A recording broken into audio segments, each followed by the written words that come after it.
Right, so next film is another Oscar nomination. There's been a few good Oscar picks coming out actually. So this one is Jojo Rabbit, which is the latest work from our eccentric director Taika Waititi. Yep. So we both watched it, but I'm gonna throw this over to Eleni to start because I'm feeling lazy. So. Okay. Well, as Abby said, it is Taika Waititi directing and starring as Jojo's imaginary friend Adolf Hitler. We also have Scarlett Johansson, Sam Rockwell, Stephen Merchant, Rebel Wilson, Alfie Allen. It's an amazing cast. It is a fantastic cast, and I think actually, personally, it's the best thing that I've ever seen Scarlett Johansson in. Oh yeah, definitely. That's the best performance I've ever seen her give. Because she's so typecast as Black Widow nowadays, it's like you forget she's an actual actress. And was it Wedding Story or Marriage Story? The Marriage Story. Yeah, she's really good in that as well. So I think that's what got her the Oscar nom for.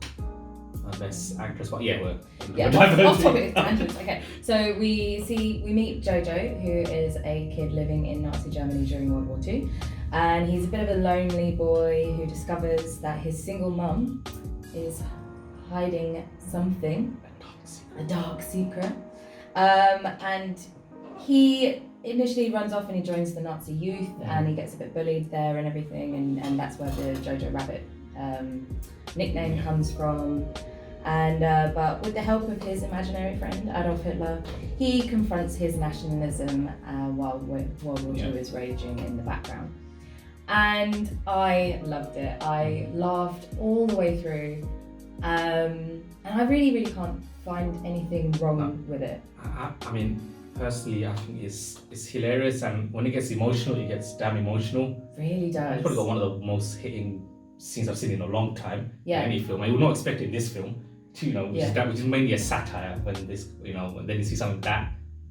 Yeah, you're literally going from tears of laughter to like actual emotional tears in the space of about 30 seconds. I mean, like going into it, I wasn't really too sure what the film was going to be about. I knew Hitler was in it, but I wasn't really sure what the rest of it's about. Yeah. But when it opens up, it's actually the Hitler side story isn't actually that important to the film. No. I mean, it's there for the marketing purposes, but I think it works well. He's there here and there, but I don't think he's the main crux of the film at all, which is great. I think people might be expecting all of it to be that. Yeah, so when I've been speaking to people, they're like, oh, is it not sympathising with Nazis, and doesn't it make you feel a different way about the war and things? I'm like, no. Why would anyone bring out that kind of film in the first place? The whole Hitler aspect of it is basically it's Jojo's projection of what he thinks, because he's so brainwashed in the youth. He thinks Hitler is my idol. Because he's such a lonely child. Yeah. He has one friend. And he doesn't have a father figure in his life. Doesn't have a father. His father's off in war or something. And he sees this charismatic man on their TV, on their radio, talking in such a way, and feels like it's talking to him, and he just wants to be part of a group, part of a club. Evolves. And that club happens to be the Nazi youth. And eventually his relationship with Hitler evolves during the course of the show, how he matures, which is also. And I guess the one thing maybe is like Taika Waititi's portrayal of Hitler, not the best thing he's ever done. To be honest, he did say in an interview he didn't give a shit about it, because Hitler doesn't deserve that respect and research. Well, yeah, exactly. So you can't come out of it going, you know what? He wasn't like Daniel Day-Lewis method acting, It was just so hard hitting. It really hit me. He said he was not worth the time for me to research his mannerisms. There you go. I like that though, because it was it made it more off the cuff. It made it a bit more natural. It was very. It's not a dramatic reenactment. It was very much like Charlie Chaplin's portrayal of Hitler as well, like a little bit eccentric. It's like what kid would think their idol's like, a bit more, hippie, fun, loving, joyful. And like a little bit immature as well. Like when that bit when he's in tucked up in bed. Exactly, it's like. I got to give another shout out to Sam Rockwell. Oh my God! In every film, the relationship between him and Alfie Allen is beautiful. It's so funny. There's so much he's got this knack of playing his characters who are conflicted, yet you sympathise with them in the end. It's just like, stop doing that, damn it. It's like that. What he does at the end was another really emotional moment. Speaking of the end, his mate is hilarious as well. He's like mini Nick Frost. All I kept on seeing was little Nick Frost. He's so blasé about things, and he's just walking around and like his clothes are ripped and he's bleeding and he's like killed people, and it's just like, it's just a really tough day today. It's like some sort of 30-year-old accountant. Like Rebel Wilson, where she's like, say hi to the enemy, and just like shoves a grenade in their trousers and runs them off.